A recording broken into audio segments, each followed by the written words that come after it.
बिस्मिल्लाहिर्रहमानिर्रहीम, अस्सलाम वालेकुम। आप देख रहे हैं मेरे सवाल और मैं हूं मुनीब फारूक। दिलचस्प बात यह है कि पिछले कुछ दिनों से पाकिस्तान मुस्लिम लीग नून, ये वो हुकूमत है, ये वो जमात है जिसकी हुकूमत वफाक के अंदर है, यानी शहबाज शरीफ साहब वज़ीर आज़म है। पंजाब के अंदर मरीम नवाज शरीफ साहिबा वज़ीर आला पंजाब है। लेकिन कुछ ऐसी शख्सियात जो कि 2024 के इंतखाबात में इलेक्ट तो ना हो पाई, लेकिन अपनी ज़मीर की आवाज़ को बुलंद करते हैं।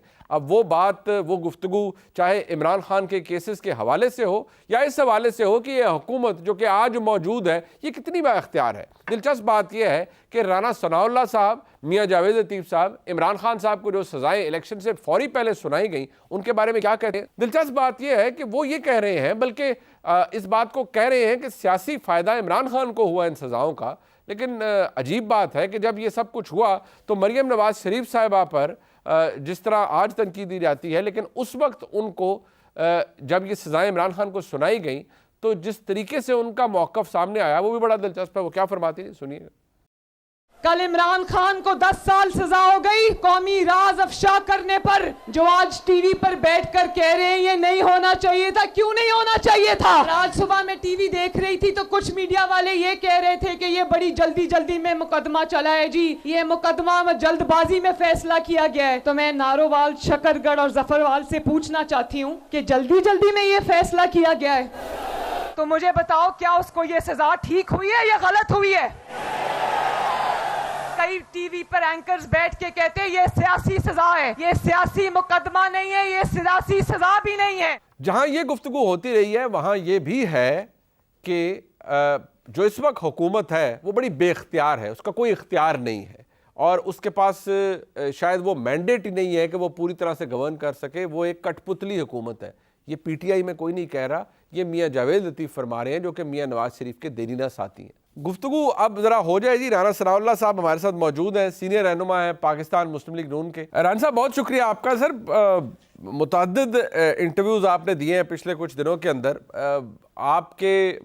बशमूल आपके कुलीग जावेद लतीफ़ साहब भी मुख्तलिफ गुफ्तगू होती रही है। आपने भी कहा कि इमरान खान को जिस तरह से सज़ाएँ वो दिलवाई गई हैं कानूनी तौर पर भी, क्योंकि आप ख़ुद वकील हैं और आपको पता है, आपने कहा ये या फ़ैसला ओवरटर्न हो जाएगा या इसमें ज़मानत मिल जाएगी। इसी तरह मियाँ जावेद लतीफ़ साहब ने भी ऐसी बातें की हैं कि जिस तरह इमरान खान को सज़ाएँ दिलवाई गई उसका नुकसान नहीं हुआ, इमरान खान को उसका फ़ायदा ही हुआ है। लेकिन ताज्जुब की बात यह है कि जब इमरान खान को सज़ाएँ दिलवाई गई थी, अब as important as Maryam Nawaz Sharif साहिबा जो कि इस वक्त वज़ीर आला पंजाब है, उन्होंने बड़ी खुशी का इजहार किया हर एक ने, पूरी PMLN के अंदर करी बड़ा अच्छा है, सज़ाएँ हो गई हैं और कोई जल्दबाजी नहीं की गई, बड़े ठीक तरीके से ट्रायल हुआ है, कोई स्पीडी ट्रायल नहीं है। तो ये जो आपको अब महसूस हो रहा है, क्या राना साहब ये सिर्फ ये सोच आप तक महदूद है या मियाँ जावेद लतीफ़ तक मौजूद है, या आपकी पार्टी के अंदर और भी लोग, और अगर मैं ये कह पाऊँ क्योंकि आप मियाँ नवाज शरीफ साहब के बड़े करीब हैं, उनको भी एहसास होता है कि यार ये सज़ाएँ जिस तरह से दिलवाई गई हैं इसका सियासी तौर पर इमरान खान को बहुत फ़ायदा हुआ है? देखें, जहाँ तक सियासी तौर पे फ़ायदे की बात है वो तो दुरुस्त है। वो इलेक्शन में भी जो है वो नज़र आया कि उसका जो विक्टिम कार्ड उसके पास था उसमें इजाफ़ा हुआ, वो चार्ज हुआ इन सज़ाओं से। अब आगे दो चीज़ें हैं। एक तो ये है कि क्या ये केसेस गलत हैं, ये फैब्रिकेट किए गए हैं? नहीं, ये केसेस दुरुस्त हैं, इसमें कोई शक नहीं कि तोशा खाना में हेरा फेरी इमरान खान साहब ने की है। घड़ी उन्होंने पहले वहाँ से चुराई है, उसको पहले बेचा है, उसके बाद उसके पैसे बाद में जमा करवाए हैं, रसीदें जाली थी और उसकी जो असेसमेंट है वो भी गलत हुई। ठीक है।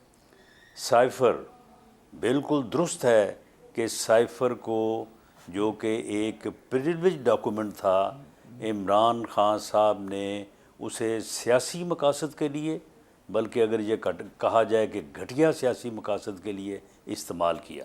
ठीक। लेकिन जो प्रोसीजरल लैप्सेस हैं, ठीक है, ट्रायल के अंदर, आप भी वकील हैं, जी जी, मैंने भी 10-12 साल जो है वो अदालतों में धक्के खाए हैं। जी हाँ।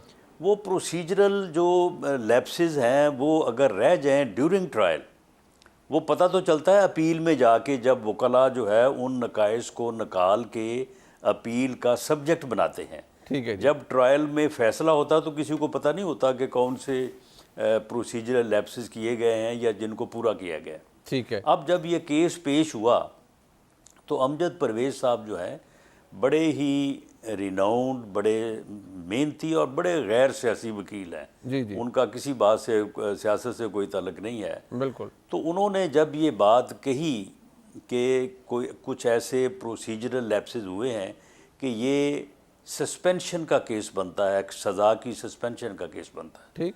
तो मैं उनकी राय से मुत्फिक हूँ कि कुछ लैप्सेस हुए हैं और उसमें बेहतर तो यही है कि ये केसेस रिमांड होने चाहिए।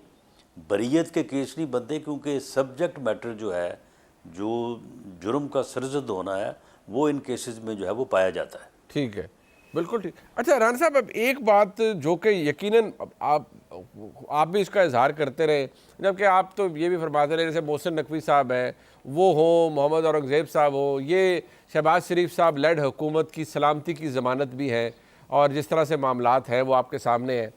अब मियां जावेद लतीफ़ साहब फरमाते हैं कि ये बात बड़ी शर्मिंदगी की है, लेकिन हमारी हुकूमत नहीं, ये कठपुतली हुकूमत है, इसके पास कोई इख्तियार नहीं है। तो राना साहब, बहसियत एक दरीना सियासी वर्कर, आपने मुतअद्दिद पोर्टफोलियोज भी देखे, हालात भी देखे, आपको भी यही लगता है कि बस ऐसे ही है काम, मतलब कठपुतली काम ही है और इख्तियार कोई नहीं है, कम अज़ कम वफाक के अंदर? नहीं, देखें मुनीर साहब, किस इख्तियार की आप बात करते हैं? मामला ये है कि ये कोलिशन गवर्नमेंट है। क्या जरदारी साहब का प्रेसिडेंट बनाना या उनको प्रेसिडेंट का वोट देना जो है वो कोलिशन गवर्नमेंट की ज़मानत नहीं है? देखें ना, एक सिर्फ मोहसिन नकवी साहब का तो नाम नहीं ना, जो गवर्नर हमने नामजद करने हैं पंजाब में और KPK में, क्या वो ज़मानत नहीं होंगे? क्या जो चेयरमैन सेनेट का हम वोट देंगे वो इसी मकसद के तहत नहीं देंगे कि जो कोलिशन गवर्नमेंट है वो सेफ़ और साउंड जो है वो चले? सही। जो कोलिशन गवर्नमेंट होती है उसमें इख्तियारात जो हैं वो कंसेंसस के साथ ही होते हैं, उसमें स्टेक होल्डर्स होते हैं, उसमें कोई भी मामला, वो इरसा के चेयरमैन की तैनाती का मामला ही क्यों ना हो, हालांकि आप मुझे बताएं ये कितनी बड़ी जो है वो तैनाती है, तो उसमें भी जो है वो सबको ऑन बोर्ड लेना पड़ता है। इसके बगैर कोलिशन गवर्नमेंट का गुजारा नहीं है। आप इसे कह लें कि बेइख्तियार है, बाइख्तियार है, जो मर्ज़ी इसको नाम आप दे लें, लेकिन कोलिशन गवर्नमेंट मीन्स इट। लेकिन जो कोलिशन पार्टनर्स होते हैं उनके ऊपर भी कुछ जिम्मेदारियां होती हैं। कुछ ज़रूरी नहीं कि पहले आप मीडिया पे आके लताड़ें कि जी ये क्यों चेयरमैन बना दिया, ये क्यों बना दिया, हम जिसे रहने नहीं देंगे, और उसके बाद फिर आप उसको विड्रॉ करवाएं। इससे गवर्नमेंट का जो इम्प्रेशन है, जो कि सबकी मुश्तरका गवर्नमेंट है, ये PMLN गवर्नमेंट नहीं है, ये जितनी PMLN की उतनी पीपल्स पार्टी की भी है, उतनी दूसरे जो स्टेक होल्डर्स हैं उनकी भी है। तो ये रवैया जो है इसके ऊपर हमें एतराज़ है, जो कि मैं समझता हूँ कि जायज़ है। बाकी कोलिशन गवर्नमेंट जो है, कोलिशन गवर्नमेंट के इख्तियारात ऐसे ही होते हैं। बट राना साहब, बड़ा दिलचस्प आपने फरमाया, ठीक है, और लेकिन पीपल्स पार्टी वो इत्तेहादी है जैसे कहा जाता है ना कि दरवाजे पर खड़ा हुआ इत्तेहादी है, जो कैबिनेट का हिस्सा नहीं है, जो खड़ा है और वो कहते हैं कि हम शायद जो भार है वो भी बर्दाश्त करने को तैयार है, लेकिन वो एक सियासी जमात है। आपका PDM 1 में भी उनसे इत्तेहाद रहा, उस वक्त वो कैबिनेट में थे। बट मैं सिर्फ इसलिए, मैं मोहसिन नकवी साहब की बात इसलिए कर रहा हूँ कि एक शख्सियत, वो उनका ताल्लुक आपसे, हम सबसे सारे उन्हें जानते हैं, बड़ी बासर शख्सियत है, वो निगरान वज़ीर आला पंजाब रहे, जैसे ही हुकूमत बने वो वज़ीर दाखिला के तौर पर आए, और अगर आपके बशमूर आपके बहुत से लोगों से पूछा जाए कि नहीं मोहसिन नकवी साहब आपकी पार्टी में है, तो उन्होंने कहा नहीं हमारी पार्टी में भी हमारे उम्मीदवार नहीं है। पीपल्स पार्टी से पूछे, उन्होंने कहा हमारे भी उम्मीदवार नहीं है। तो फिर अगर ये समझा जाए कि मोहसिन नकवी साहब इतने बाइख्तियार, इतने ताकतवर हैं कि वो बाकायदा तौर पर इस निज़ाम में एस्टैब्लिशमेंट के उम्मीदवार के तौर पर मौजूद है और वज़ीर दाखिला भी हैं, तो फिर तो ये हुकूमत इख्तियार के लिहाज से बड़ी कमज़ोर हुई राना साहब। यानी कि मोहसिन नकवी साहब शहबाज शरीफ साहब की या किसी और की तो चॉइस नहीं हो सकते एज वज़ीर दाखिला, और बड़े लोग हैं आपकी जमात के अंदर जो वज़ीर दाखिला बन सकते थे। मोहसिन नकवी साहब तो बाकायदा तौर पर भेजे गए, बिठाए गए, लाए गए, तो इससे आपको अपनी कमज़ोरी का एहसास नहीं होता इस हुकूमत की? मुनीर साहब, बात ये है कि मोहसिन नकवी साहब जो हैं वो आपके भी अच्छे जानने वाले हैं, मेरे भी दोस्त हैं जी। अब हम उनको ही रगड़ा दिए जा रहे हैं। मोहसिन नकवी साहब जो है ना, आप मेरी आज बात सुन लें, मोहसिन नकवी साहब फैसलाबाड़ा साहब के उम्मीदवार हैं। अच्छा जी, वाह वाह वाह, फैसलाबाड़ा साहब को वाह, वाह, डिस्कस वाह। करने वो कहाँ से आए हैं? हाँ हाँ हाँ हाँ, बिल्कुल ठीक है, बिल्कुल ठीक है। नहीं कि ये देखें, फिर तो राणा साहब आप इस बात को तो माने ना, मेरा तज्जिया ये रहा है कि जो अब हुकूमत है, हम पहले हाइब्रिड कहते थे, ये हाइब्रिड जो आप आईफोन इस्तेमाल करते हैं ना, उसका प्रो मैक्स वर्जन है। यानी इसमें बाकायदा तौर पर नुमाइंदगी है पाकिस्तान की मुक्तदरा की हुकूमत के अंदर। ये तो राणा साहब आपको भी पता है ना, ये तो मानते हैं आप। मुझे पता हो या ना पता हो, लेकिन क्योंकि हुकूमत मेरी जमात की है, इसलिए मैं आपकी बात की तईद या हाँ में हाँ नहीं मिला सकता। मेरी तरफ से तरदीद समझे। नहीं, लेकिन आपकी जो मुस्कुराहट है ना, वो बड़ा कुछ बता रही है, और आपकी मुस्कुराहट हमेशा बड़ा नहीं वो देखे ना, वो आपके साथ हमने कभी भी गुस्से में बात की नहीं, कि आपके साथ हमेशा मुस्कुरा के ही बात करते हैं। बिल्कुल ठीक है। नहीं, मुझे एहसास है, और ये हमारा आपसे जो ताल्लुक है, ये तो अब 15, 16, 17 साल हो गए हैं, आपसे हमेशा ही शफकत करते हैं। आप ज़रा ये बता दीजिए राणा साहब कि बहुत से लोग ये पूछ रहे हैं कि नहीं, पिछले दिनों अनाउंस हुआ था कि राणा सनाउल्लाह साहब पंजाब के अंदर सीनियर एडवाइज़र के तौर पर आ रहे हैं, और वजारत कानून शायद या और मामलात आपके पास होंगे। तो राणा साहब आपका इस वक्त स्टेटस क्या है? आप आ रहे हैं, कब आ रहे हैं, इसकी कोई हल्फ बर्दारी होगी, क्या होगा? देखें, इस बारे में पार्टी के एक लेवल पे ऊपर जो है वो बात होती रही है। मेरा भी एक अपना इस बारे में नुक्ता नज़र है कि एक पार्लिमानी जमहूरी सिस्टम में गवर्नेंस के मामलात जो हैं वो किन लोगों के ज़िम्मे होने चाहिए, किन लोगों को अपनी ज़िम्मेदारी निभानी चाहिए। लेकिन ये मामला जो है वो अब पार्टी लीडर के पास पहुंच चुका है, तो वो फिर जो फ़ैसला करेंगे वो फ़ैसला जो है वो आखिरी होगा, उस फ़ैसले को तस्लीम करेंगे। लेकिन ये क्योंकि हमारे विदिन पार्टी डिस्कशंस हैं, वो मुख्तलिफ़ मामलात पे मुख्तलिफ़ नुक्ता नज़र है, तो इसलिए वो पार्टी के अंदर ही रहेगा। बाकी जब फ़ैसला हो जाता है तो फिर पार्टी के फ़ैसले के साथ खड़ा होना ही जो है वो पार्टी के साथ कमिटमेंट और वफा का तकाजा है। ये जो गवर्नमेंट्स के मामलात हुए हैं, इसके ऊपर भी नुक्ता नज़र में इख्तलाफ था, लेकिन जब पार्टी ने फ़ैसला कर लिया तो हम अब पार्टी के फ़ैसले के साथ हैं। मौलाना साहब, ये नहीं कि आप इस बात की तस्दीक कर रहे हैं कि पार्टी ने फ़ैसला कर दिया है, तो ये आप अपना मनसब कब संभाल पाएंगे या संभालना शुरू करेंगे? नहीं, पार्टी ने कोई फ़ैसला नहीं किया। ये पार्टी लीडर इस बारे में जो है वो मामलात को देखेंगे। दोनों नुक्ता नज़र हैं, वो जो मुनासिब समझेंगे जो है वो उसके मुताबिक फैसला यानी ये जो खबरें आई, आप उन खबरों की तरदीद कर रहे हैं कि अभी तक ये फैसला नहीं हुआ कि आप पंजाब में कुछ सीनियर एडवाइज़र के तौर पर आ रहे हैं, क्या फिर यही समझा जाए? जी, अभी तक ये फ़ैसला जो है वो पार्टी लीडर ने नहीं किया। वो फ़ैसला दोनों तरफ ही हो सकता है। एक नुक्ता नज़र ये है कि अब जो है वो जो मुंतखब लोग हैं वो अपनी ज़िम्मेदारियां वो जो है वो लें और निभाएं। दूसरी तरफ नुक्ता नज़र ये है कि नहीं, जो सीनियर लोग हैं उनको आना चाहिए। तो ये चीज़ें जो हैं, ये मेरा ख़्याल है कि पार्टी लेवल पे ईद के बाद कोई मीटिंग होगी तो उसमें इस पहलू समेत बाकी चीज़ें भी जो हैं वो डिस्कस होंगी, क्योंकि मेरा इस बारे में एक बड़ा वाज़ेह मौक़िफ़ है कि मुल्क इस वक्त बदतरीन मुआशी बहरान का शिकार है, उतना ही बदतरीन सियासी बहरान है। 8 फरवरी के इलेक्शन से जो तवक्को थी कि ये बहरान ख़त्म हो जाएगा, ये ख़त्म नहीं हो सका। इस सियासी बहरान के ख़ात्मे के लिए भी जो है वो कोई तरीक़ाकार अपनाया जाना चाहिए, और वो सियासी तरीका ही हो सकता है, वो कोई और तरीका नहीं हो सकता। ये बहरान की शुरुआत जो है जो 17-18 में हुई, उस वक्त मुल्क मुआशी तौर पे भी स्टेबल होने जा रहा था, सियासी तौर पे भी स्टेबल था। एक साजिश के तहत मुल्क को सियासी तौर पे बहरान का शिकार किया गया। उस वक्त से आज तक मुल्क जो है वो सियासी बहरान का पहले शिकार हुआ, फिर मुआशी बहरान का शिकार हो गया। आज दोनों बहरान पाकिस्तान की ज़िंदगी में 75 साल हो गए हैं माशाल्लाह, बदतरीन सतह पे हैं, बदतरीन सतह पे। ये दोनों बहरान और पाकिस्तान जो है इकट्ठे नहीं चल सकते। बिल्कुल ठीक।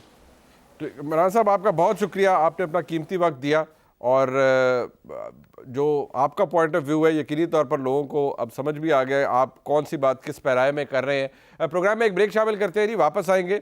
जो इमरान खान साहब ने गुज़िश्ता रोज़ कहा उसकी बड़ी अहमियत अपनी जगह है, उस पर बात कर लेते हैं। वो पैगाम किसके लिए है और अब तो ये डायरेक्ट इल्ज़ामात हैं जो कि पाकिस्तान की इस्टेब्लिशमेंट की तरफ से पाकिस्तान की इस्टेब्लिशमेंट पर इमरान खान साहब लगा रहे हैं। ब्रेक के बाद से बात करते हैं, हमारे साथ रहिए। एक दफ़ा फिर आपको खुशामदीद कहते हैं। इमरान खान जो इस वक्त पाबंद सलासिल हैं जेल के अंदर, जब सहाफ़ी हज़रात उनसे मिलते हैं, मुतअद्दिद केसेस हैं जिनकी समाअत जेल के अंदर ही होती है, तो इमरान खान साहब ने जो रिसेंटली कहा है गुज़िश्ता रोज़, बड़ा इंस्ट्रक्टिव है और बड़ा ख़तरनाक भी है। यानी अब वो वक्त आ गया है कि वो पाकिस्तान के मुसल्लह अफ़वाज के सरबराह जनाब जनरल आसिम मुनीर साहब के ऊपर बाकायदा तौर पर इल्ज़ामात ये लगाते हैं कि जी अगर मेरी बेगम को जहर दिया जा रहा है या किसी ने खाने में मिलावट कर दी, हार्पिक डाल दिया, कुछ कर दिया, तो उसके पीछे भी पाकिस्तान की फ़ौज और उसकी सरबराह है, DGI है या DGC हैं।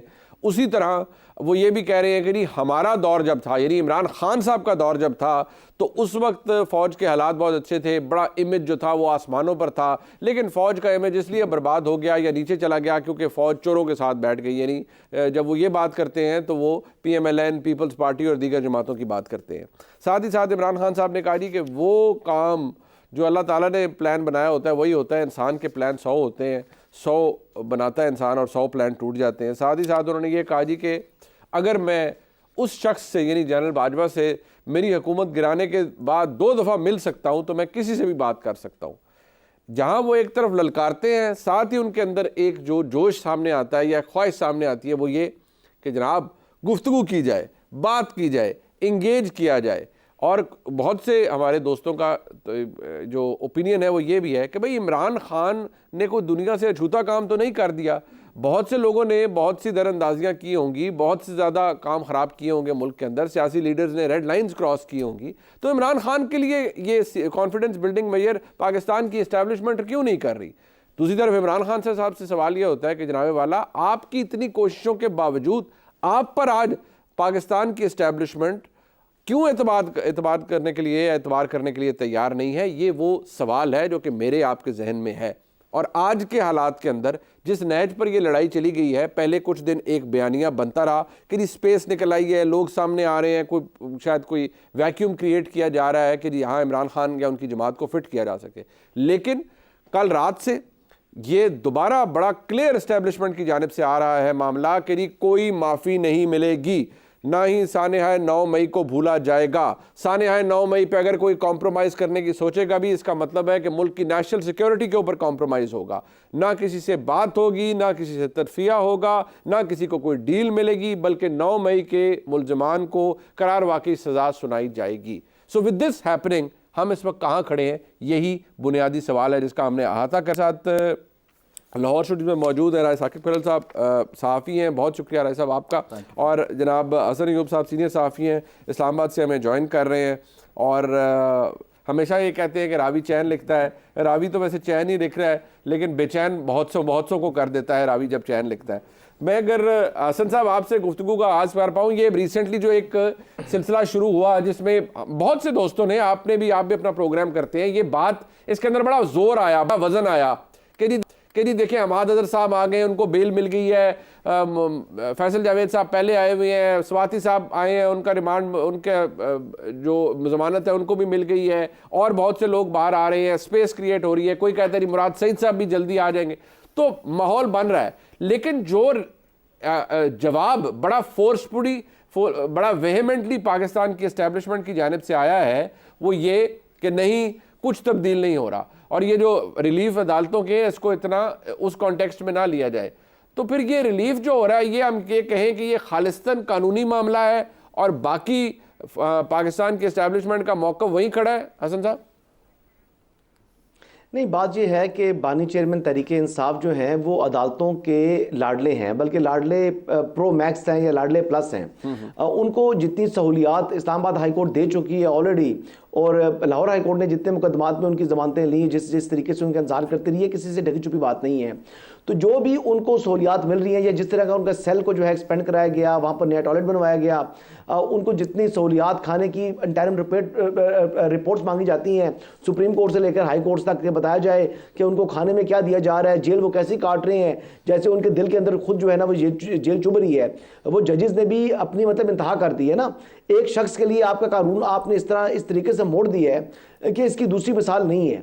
अगर तो बाकी पाकिस्तान के तमाम शहरी आईने पाकिस्तान के तहत तमाम बराबर हैं, तो फिर बाकी भी जेल में जितने कैद जो कैदी हैं उनको भी ये सहूलियत फराम करें ना। लेकिन नहीं, ये तो नहीं करेंगे। जो एक्सरसाइज करने वाली मशीन है वो तो बानी चेयरमैन तरीके इंसाफ को मिली हुई है और तो किसी कैदी को नहीं मिली हुई। जो डंबल्स है वो बानी चेयरमैन तरीके इंसाफ को दी हुई और किसी को नहीं दी हुई। इतना फिट कैदी भी तो कहीं नहीं है ना। ओहो, इतना फिट कैदी भी कहाँ है यार? स्पोर्ट्समैन, स्किपर, डोले शोले बनाने वाला, दौड़ लगाने वाला। फिर वो हैंडसम कहना शुरू कर दें या वो यानी वो फिर बातें अजीबो गरीब किस्म की शुरू हो जाती है। खैर इस तरफ नहीं जाते। अच्छा, दूसरी बात जो आप कर रहे थे कि जनरल आसिम मुनीर फोबिया में मुब्तला है बानी चेयरमैन तरीके इंसाफ। अब आपको अब ये देखिए कि जिस दिन उनकी अपॉइंटमेंट से पहले से उन्होंने जो है ना उनके रास्ते में रुकावट बनने की जो है वो कोशिश की, लोगों से मुलाकात करके कहते थे कि किसी को बना दें, जनरल आसिम को ना बनाएं। फिर वो जनरल आसिम अल्लाह का ऐसा करना हुआ कि वो बन गए। अब वो तकर्री के बाद भी जब वो उन्होंने इनको लिफ्ट नहीं कराई, वो अपने जो आईनी रोल के अंदर हैं, तो उसके ऊपर जो है वो बानी चेयरमैन को एक हेट्रेट है उनके लिए, उनके खिलाफ। अब उनको हर चीज़ के अंदर वो घसीटना चाह रहे हैं और ये कहना कि जनरल आसिम के जब बतौर आर्मी चीफ बनने के बाद फौज की जो है वो पॉपुलैरिटी या मोराल उतना हाई नहीं है। एक तो फौज का मोराल भी हाई है, दूसरा आवाम में परसेप्शन भी बहुत बेहतर हो चुका है। अभी हालिया जितने भी सर्वेज आ चुके हैं उन तमाम सर्वेज यही रिफ्लेक्ट कर रहे हैं कि आवाम का एतमाद पहले के मुकाबले में ज़्यादा हुआ है अपनी अफवाज के ऊपर। जहाँ तक जो बात कर रहे थे कि जी ये इनकी डील के हवाले से, तो डील की बातें तो कोशिशें ये बहुत कर रहे हैं, इनके हर वो बंदा एक्सेप्टेबल होगा जो आज भी रियासत के खिलाफ नहीं होगा। अच्छा। यानी जिस तरह पूरी जो उनकी सूबाई काबीना है उसको कोर कमांडर हाउस में वो गई, जाकर मुलाकात की, जाके कोर कमांडर साहब से मुशावरत की, ब्रीफिंग ली, वर्किंग रिलेशनशिप बना रहे हैं, जो कि अच्छी बात है। लेकिन जो रियासत के ऊपर हमला करने के लिए ठानी रखेगा और जिस तरीके की जो बातें आज भी जो उन्होंने गुज़िश्ता रोज़ जिस किस्म के इल्ज़ामात आयद किए हैं आर्मी चीफ के ऊपर, तो जो कॉन्फिडेंस बिल्डिंग मेजर हो रहे थे, कोई करता है कोई जमात का दूसरा बंदा तो उसको खुद तबाह करते हैं बानी चेयरमैन। अच्छा, ये बड़ा दिलचस्प तो ठीक है, फिर भुगते। अच्छा, ये राय साहब की भुगतने वाली बात बड़ी खतरनाक है। और ये अभी एक इस्तिलाह इस्तेमाल की हसन यूब साहब ने कि जनरल आसिम मुनीर फोबिया है इमरान खान साहब को। Somehow huddled by this thought कि यार मैं उनसे बात करनी है और किसी से नहीं करनी, किसी सियासतदान से वो बात करने के लिए तैयार नहीं है, कोई ग्रैंड डायलॉग की बात बहुत से लोग अभी कर रहे हैं ना, he is not ready to address that. फिर फौज से बात करनी है, सिर्फ जनरल आसिम मुनीर से बात करनी है, फौज के सरबराह से बात करनी है, साथ ही साथ इल्ज़ाम भी ठोक देना है कि मुझे मेरी बीवी को जहर दिया है, मेरी बेगम को, तो वो भी उनके पीछे भी वही है। How does he get out of it then? अच्छा, let's address one by one. सबसे पहले तो जी इमेज, एक सेंटेंस है जिसके ऊपर PMLN और आज हमारे तमाम जर्नलिस्ट मुत्तफिक हो गए हैं कि PMLN को 8 फरवरी को मार पड़ी थी, साड़ी गल हो गई है। एक जो नैरेटिव या एक जो तासुर बन गया था आवाम के अंदर के साड़ी गल हो गई, इसका मतलब है कि वोट एंटी स्टैब्लिशमेंट पड़ा। हम इसके ऊपर मुत्तफिक हो चुके हैं, तकरीबन तमाम लोग मुत्तफिक हो चुके हैं, राना सनाउल्लाह साहब से लेकर इफ्तिखार अहमद साहब तक, जर्नलिस्ट और PMLN तमाम लोग एक पेज पे आ गए हैं कि जनाब 8 फरवरी को एंटी स्टैब्लिशमेंट वोट पड़ा। उसमें से बहुत सारे लोग कहते हैं कि इमरान खान को वोट ही पड़ा, सिर्फ एंटी स्टैब्लिशमेंट वोट था तो पड़ा। तो यहाँ पर एक चीज़ पे तो आ जाइए कि एंटी स्टैब्लिशमेंट क्या बयानिया था, कौन लेके चला और किसको वोट पड़ा। सेकेंडली, जिन सर्वेज की मेरे भाई हसन ने बात की, उन सर्वेज को 8 फरवरी से पहले वो तमाम सर्वेज जो थे वो नून लीग को जितवा बैठे हुए थे, और वो एक दिन पहले नवाज शरीफ साहब को वज़ीर आज़म बना चुके हुए थे, अखबारों में बेशक इश्तिहार की मद में बना चुके हुए थे, लेकिन वो तमाम सर्वेज, वो तमाम नैरेटिव बिल्डर्स जो थे वो नवाज शरीफ साहब को वज़ीर आज़म बना के बैठे हुए थे। फिर क्या हुआ वहाँ पे आके? अगर सर्वेज की हमने बात करनी है, मुझे दुख मुनीब साहब इस चीज़ का होता है कि आज आप, मैं और हसन यूब साहब बैठ के ये बात कर रहे हैं कि फौज की परसेप्शन पाकिस्तान में कोई मतलब इमेज नेगेटिव जा रहा है। ये दुख की बात है, हमें ये बात भी नहीं करनी चाहिए थी। हम आज किस नेज पे खड़े हुए आके कि इमरान खान साहब ने कहा है, मैं और आप तो शायद डिस्कस कर रहे हैं, हम डिस्कस कर रहे हैं। इवन दैट इज ऑड से टाइम्स है कि हमें ये बात भी डिस्कस करना पड़ रही है। हम एक सिक्योरिटी स्टेट है, हमारे हालातों वाकयात देखें, हमारे बॉर्डर्स देखें, इंडिया में डे टू डे थ्रेटन कर रहा है। 2 के इलेक्शन कैंपेन उनकी whatsoever, but day to day threaten कर रहे हैं और एडमिट कर रहे हैं कि हम आपके बॉर्डर्स में घुसते हैं भाई। जब इमरान खान साहब, जब मैं अब इसको खोल देते हैं ना इस बात को, जब इमरान खान साहब ये कहते हैं कि फौज ने उनको लाती भी है और वो खुद कहते हैं मैं एजेंसियों की मदद से अपनी हुकूमत चला रहा था, वोट हम उनकी मदद से लेते, तब फौज अच्छी है। जब वही फौज या वही एस्टेब्लिशमेंट किसी और को पीडीएम 1 आ जाती है, पीडीएम 2 आ जाती है, वो फौज या वो एस्टेब्लिशमेंट बुरी हो जाती है। ये तो बड़ी माजरत के साथ बड़ी हिपोक्रेसी है ना यार, कि मेरे वास्ते चंगी है, दूसरे वास्ते मैं इसकी आपको एक प्रैक्टिकल मिसाल देता हूं। अभी 2-3 दिन पहले हमने देखा कि केपी की काबीना कोर कमांडर हाउस जाती है, बाद में किसी ने कहा जी इफ्तार के लिए गए थे, किसी ने कहा जी कि वहां पर ब्रीफिंग थी। उस पर जाहिद खान साहब एएनपी के वो कहते हैं कि जनाब हम लोग भी गवर्नमेंट में थे, हमें भी ये ब्रीफिंग मिलती थी, लेकिन गवर्नर हाउस आके मिलती थी। इसके ऊपर तहरीके इंसाफ का अपना वर्कर अपनी काबीना से सवाल पूछ रहा है कि जनाब आप वहां लेने क्या गए थे। सो ये एक तरफ तो ये नैरेटिव है ना कि बात सिर्फ एस्टैब्लिशमेंट से करनी है और डायरेक्टली टॉप पे करनी है, लेकिन एट द सेम टाइम एक नैरेटिव उस वोटर का भी है जिसने वोट किया 8 फरवरी को इन लोगों को कि भाईजान आप हमारा वोट एंटी एस्टैब्लिशमेंट लेके गए थे, आप बात करने कैसे गए वहां पे। सो खान साहब और उनकी पार्टी खुद बेचारे उस राह पे खड़े में, दोराहे पे खड़े में कि हमने वोटर के साथ जाए कहां, और वहां पर उनको माफी नहीं है। बिलीव यू मी, मतलब आप कह रहे हैं वोटर माफी नहीं देगा, वोटर उनका माफी नहीं दे रहा। बट सवाल वही है ना कि बट वोटर को नजर नहीं आता कि इमरान खान गिरफ्तारी से पहले, गिरफ्तारी के बाद एक ही बात करते रहे, यार मेरे से बात ही कोई नहीं करता, यार मेरे से बात ही कोई नहीं करता। तो वोटर ने तो ये सब कुछ ज़हन में रख के वोट दिया इमरान खान को। लेकिन अब एक चीज मुझे कहने की इजाजत दीजिए, आपका सेंटेंस रिपीट कर रहा हूं। आपने मंसूर अली खान साहब के शो में एक सेंटेंस कहा था कि मोहसिन नकवी साहब शहबाज शरीफ साहब के नीचे काम नहीं करेंगे, साथ काम करेंगे जी। तो कैसे इमरान खान साहब किसी के नीचे काम करने वालों से बात कर लें? वो भी कहते हैं ना जो किसी के नीचे काम कर रहे हैं, मैं डायरेक्टली उनसे बात कर लेता हूं। इंटरेस्टिंग है, डायरेक्टली उनसे बात कर लेता हूं। ठीक है, मैं जरा हसन साहब से इसके ऊपर टेक लेता हूं, एक मुख्तसर सा ब्रेक करिए, हमारे साथ रहिएगा। हसन साहब बात सुने, आप रावी को कहें, को गुफ्तगू का सिलसिला शुरू करें, को कॉन्फिडेंस बिल्डिंग मेजर करें। यार आप क्या लड़ाइयों में पड़ गए हैं? इमरान खान इतने पॉपुलर लीडर हैं, वो अब जारी बात है जो सबके मातहत है, इमरान खान उनसे तो बात नहीं करेंगे ना, यानी हुकूमत तो बेचारी मातहत है। वज़ीर आज़म जितने बाख्तियार हैं वो मुझे और आपको पता है। जिस खबर के बारे में मैं और आप डिस्कशन करते रहे मोहसिन नकवी साहब की कि वो वज़ीर दाखिला बनेंगे, ठोक के नहीं बने वो वज़ीर दाखिला, ठोक के नहीं बने वो चेयरमैन पीसीबी, और अभी भी वो इतने तगड़े हैं कि पता ही कोई नहीं चलता कि अफसर कहाँ से कहाँ चला जाता है। और फिर पंजाब की वज़ीर आला बाकायदा तौर पर एक्सक्यूज़ करवाती हैं पंजाब की तरफ से कि भाई ये अफसर हम रिलीव नहीं करेंगे। मोहसिन नकवी साहब ने तो अपना काम करवा लेना होता है, वो माशाल्लाह इतने तगड़े हैं। तो अब आप बताएं ना कि मेरे इमरान खान साहब उनसे बात करें ना जो मोहसिन नकवी साहब के साथ खड़े हैं, उनसे क्यों बात करें जो मोहसिन नकवी साहब से भी माड़े हैं? अच्छा नहीं, मैं थोड़ा सा बात वजात कर दूं कि मोहसिन नकवी साहब और शहबाज शरीफ साहब जी, इनको आप अलग ना समझें। अच्छा, ये एक ही सिक्के के दो रुख हैं। वाह, मैं आपको बड़ी बात जिम्मेदारी से बता रहा हूं कि शहबाज शरीफ साहब और मोहसिन नकवी साहब के अंदर आप ज़्यादा फर्क ना कीजिएगा। ये दोनों एक हैं, दोनों के इंटरेस्ट कपल्ड हैं। वाह, दोनों के इंटरेस्ट कपल्ड हैं, कोई फर्क नहीं है इनमें। तो इसलिए जो लोग ये बात तासुर देने की कोशिश कर रहे हैं कि शहबाज अलग और मोहसिन अलग, नो, ये बात गलत है। अच्छा, दूसरी बात जो राय साहब कह रहे थे कि जो वोटर्स हैं अब वो भी मजबूरी बन चुके हैं क्योंकि वो माफ़ नहीं करेंगे बानी चेयरमैन तहरीक इंसाफ को, क्योंकि उन्होंने वोट जो है एंटी एस्टैब्लिशमेंट दी है। तो भाई माजरत के साथ उनके वोटर सपोर्टर को बखूबी इल्म है कि जनाब जो कप्तान साहब हैं वो किंग ऑफ यूटर्न है।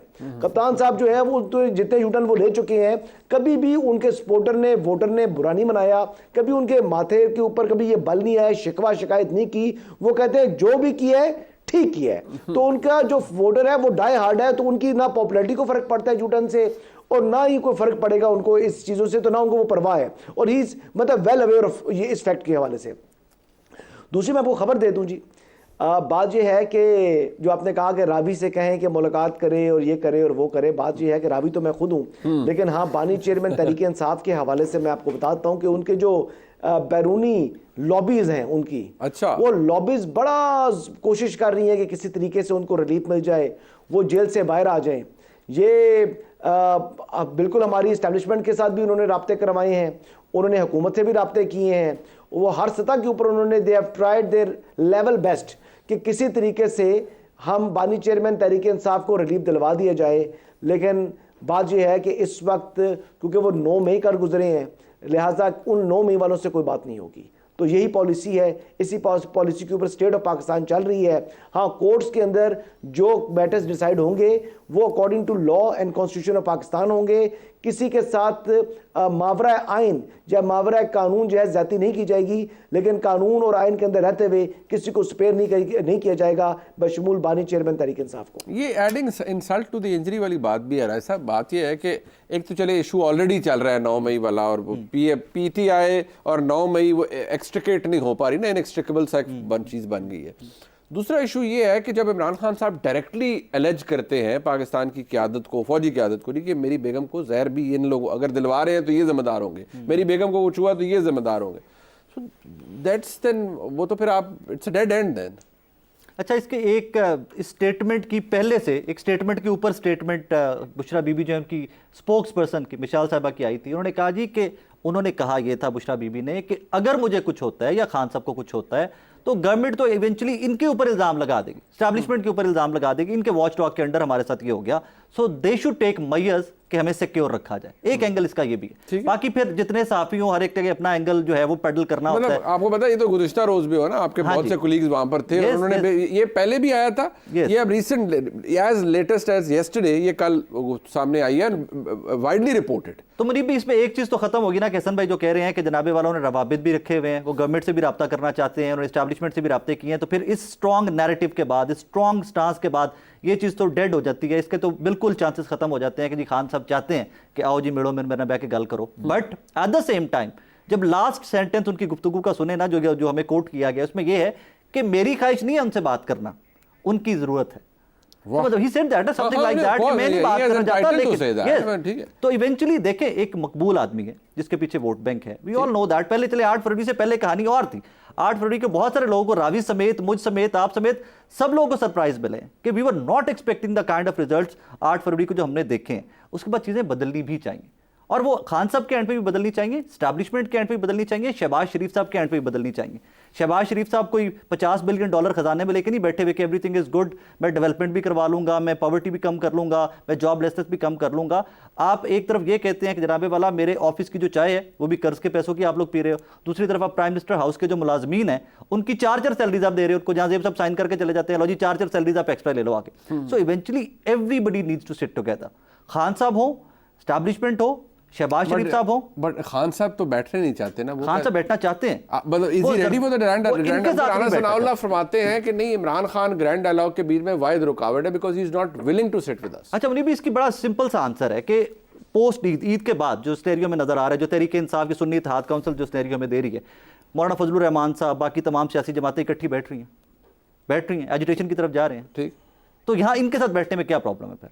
हाँ नहीं, मतलब ये तो अब प्रॉब्लम, ये सवाल है ना, ये सवाल है कि अगर आप बैठना चाहें, आप सोल्यूशन की तरफ लेके जाना चाहें तो यार everybody would want to sit. अगर आप सोल्यूशन की तरफ लेके जाना चाहें, अगर एक तरफ आप बैठ के ललकारेंगे और उन केसेस के ऊपर ललकारेंगे कि जहां आपने 7 दिन के अंदर 3-3 फैसले करवाए और इवेंचुअली नून लीग को कहना पड़ गया कि वो फैसले हमारे गले पड़ गए भाई, वो फैसले हमारे गले पड़ गए, तो फिर वहां पर आकर बैठेंगे ना जहां कोई कानून इंसाफ, जहां कोई चीजें मेरिट के ऊपर चल रही हो। मुझे बड़ी खुशी हुई, कल एक खबर मैंने देखी कि 20 के करीब लोग जो है मिलिट्री कोर्ट से रिहा कर दिए, मिलिट्री कस्टडी से रिहा कर दिए गए। चीजें आगे चल रही हैं, इनको चलने देना चाहिए। हमें बैठकर बार बार इस चीज के ऊपर नहीं वो एम्फेसाइज करते रहना चाहिए कि नहीं जी लड़ाई होनी चाहिए, लड़ाई होनी चाहिए। बट एक फैक्ट है ना कि जो लोग बेगुनाह है, ये तो मैं आप हम सब भी कहते रहेंगे नहीं, जो बेगुनाह है वो एक दिन भी अगर तहवील में रहा है तो हमें तकलीफ है, ज्यादती है। जो लोग इन्वॉल्व हैं, जिनके खिलाफ एविडेंस है, उनको सजा नहीं चाहिए। फ्रॉम डे वन मुत्तफिक है। मैं कोर्ट कवर करता रहा हूं इस 9 मई के बाद, तो मैं रेगुलर जाता रहा हूं। बिलीव यू मीन 95% लोग जो लाहौर में थे, लाहौर की जेलों में थे, उनकी बेल्स हो गई हुई यार। हाँ, कोई एविडेंस नहीं मिला तो बेल मिला ना, डिस्चार्ज हो गया, मुकदमा डिस्चार्ज हो गया। Towards the end, towards the very end, Hasan साहब, इमरान खान साहब ने तो ये भी कहा, जैसे अभी राय साहब ने कहा कि एस्टैब्लिशमेंट का इमरान खान साहब से बात करना ऑप्शन नहीं, एक वक्त आएगा, चलो आज नहीं तो ये मजबूरी भी बन जाएगा। देखिए, सियासत में कोई चीज़ हरफ आखिर नहीं होती, यानी ये मुमकिन है कि इमरान खान साहब किसी वक्त जो है वो मजबूरी हो जाए एस्टैब्लिशमेंट की या सिस्टम की, लेकिन बात ये है ग्राउंड रियलिटी कि आज वो मजबूरी नहीं है जी। और आज जो 8 फरवरी के बाद के इंतखाबात के जो नताइज आए हैं, वो नताइज में बिल्कुल उनको वोट जरूर पड़ा है, लेकिन कोई वन साइडेड विक्ट्री नहीं ले ली कि यो ना ही मरकज़ के अंदर उनकी हुकूमत है, कोई 2/3 मेजॉरिटी है, सिंगल मेजॉरिटी पार्टी बन गई है कि उनके बगैर हुकूमत बन चुकी है। और जो हुकूमत बनी है मरकज़ में, वो 2/3 सिरे से बनी है, चाहे वो एक जमात नहीं बना सकी, लेकिन ये एंटी इमरान वोट लेकर 2/3 की अक्सरियत पीपल्स पार्टी और मुस्लिम लीग नवाज के पास है। इस तरह पंजाब के अंदर भी सिंगल मेजॉरिटी पार्टी बन गई है मुस्लिम लीग नवाज। तो अब ये जितनी भी सिचुएशन बन चुकी है इस वक्त मौजूदा हालात के अंदर। देखिए, बानी चेयरमैन को अपनी पार्टी को यकजा रखने के लिए जो है वो कुछ इकदाम करने होंगे। उनको बेसिकली उनको जेल से बाहर आना उनको बहुत ज़्यादा मुफीद है, उनके लिए उनकी सियासी फ़ायदा है। अगर वो जेल के अंदर मजीद रहते हैं या हालात उनके एस्टैब्लिशमेंट से इसी तरह के रहते हैं तो इनका इसको नुकसान ही होगा, उनको फ़ायदा नहीं होगा। उन्होंने दोबारा अगर अपनी स्पेस रीगेन करनी है, उनको कॉन्फिडेंस बिल्डिंग मेजर्स करने होंगे एस्टैब्लिशमेंट के साथ। एक सेंटेंस कैसा एंटी इमरान वोट पड़ा इन सारी गवर्नमेंट को कि बिलावल साहब की सारी तकारीर शहबाज शरीफ साहब के खिलाफ थी इलेक्शन कैंपेन में, और शहबाज शरीफ साहब की सारी तकारीर पीपल्स पार्टी के खिलाफ थी। फिर इलेक्शन हो गया और पीपल्स पार्टी कहती रही कि तहरीक इंसाफ के साथ बैठ के गवर्नमेंट बनानी है। जब वो नहीं बैठे तो इमरान नवाज शरीफ साहब और पीपल्स पार्टी इकट्ठी बैठ कर अब कहते हैं कि एंटी इमरान वोट लेके इकट्ठे में। मतलब एक जगह तो टिक जाओ यार, एक जगह में तो अड़ जाए यार, सब कमाल बात कर एक जगह में तो अड़ जाए। डायकॉटमी तो खैर एग्जिस्ट करती है, but we are in interesting times. बहुत दिलचस्प वक्त में मैं शुक्रिया अदा करूंगा हसन अयूब साहब आपका, राय साहब आपका, आपने वक्त दिया। इसका फीडबैक जरूर देखने का बहुत शुक्रिया। खुदा हाफिज़।